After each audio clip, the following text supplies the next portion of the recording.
All greens are not created equal, and this one reminds me of Kermit the Frog. This chest of drawers was gifted to me, but it definitely needed an update on the colour front. I started by removing all of the handles before giving the piece a thorough clean down, which basically consisted of me using my blower vac to blow out all of the dust and cobwebs that likes to linger in the backs of these chests of drawers, and then I gave everything a wipe over with some vinegar and water. I then flipped the piece over so that I could investigate what was happening underneath. I really wanted to add legs to this piece, but you need a little bit of timber there to be able to support the mounting plate. So you can see here that I've got some solid timber and then I've got particle board. But this particle board wasn't actually structural. It was just there to support the MDF backing. There definitely wasn't enough timber on the sides there to be able to support the mounting plate. So I knew I'd have to come back and add a little piece of timber. But I also noticed that this trim was loose as well. So I wanted to fix that up while I was at it. I used some Selleys AQUA-ENAMEL fast setting glue. I popped that down that separation line, let gravity do its thing, clamped it into place, bringing the piece together,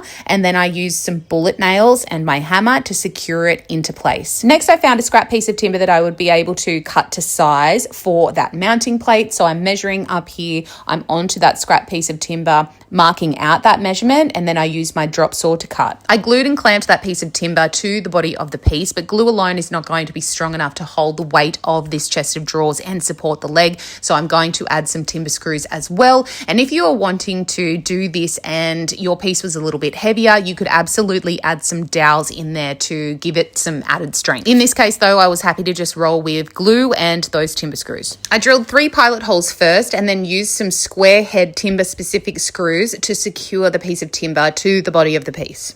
Each of the mounting plates that I was using had 3 holes. So I had 2 holes sitting on the actual structural part of the piece, the body of the piece, and one of the holes I lined up to be on the added piece of timber.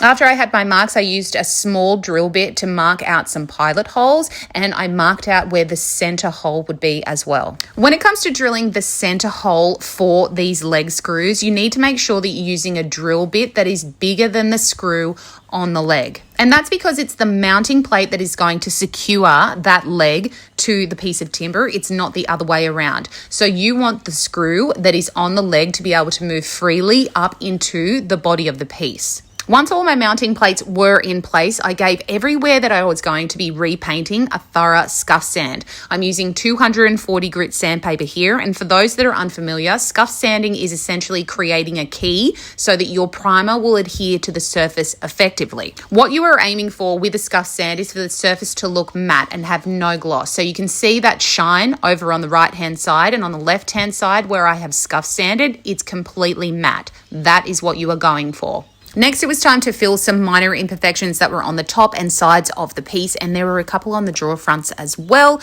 and I'm just using a 2-part gap filler here. After I'd sanded that down smooth and removed all of the dust, it was time to prime my piece, and I'm using ZINSSER water-based primer here with my Wagner Flexio 690W sprayer. To ensure you're getting the smoothest finish possible prior to putting your first coat of paint on, it's always a good idea to sand the primer coat with a high grade of sandpaper.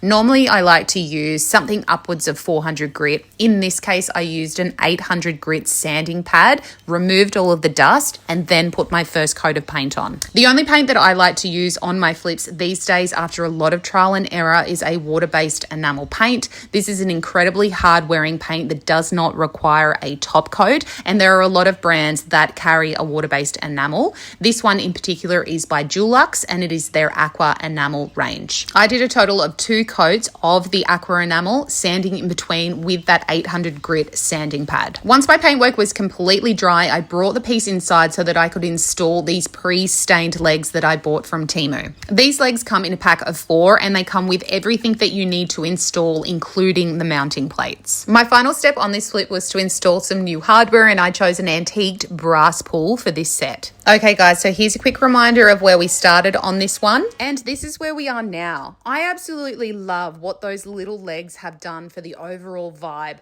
of this piece. I think it has a really beautiful, refined color palette now, a little bit of interest with the timber grain on those legs as well. And I think those handles go really well with the paint color. It also has a really soft, subtle sheen to it. As always, I'd love to know what you guys think though, so jump in the comments and let me know. Do you prefer the Kermit green? Is it a nail or a fail?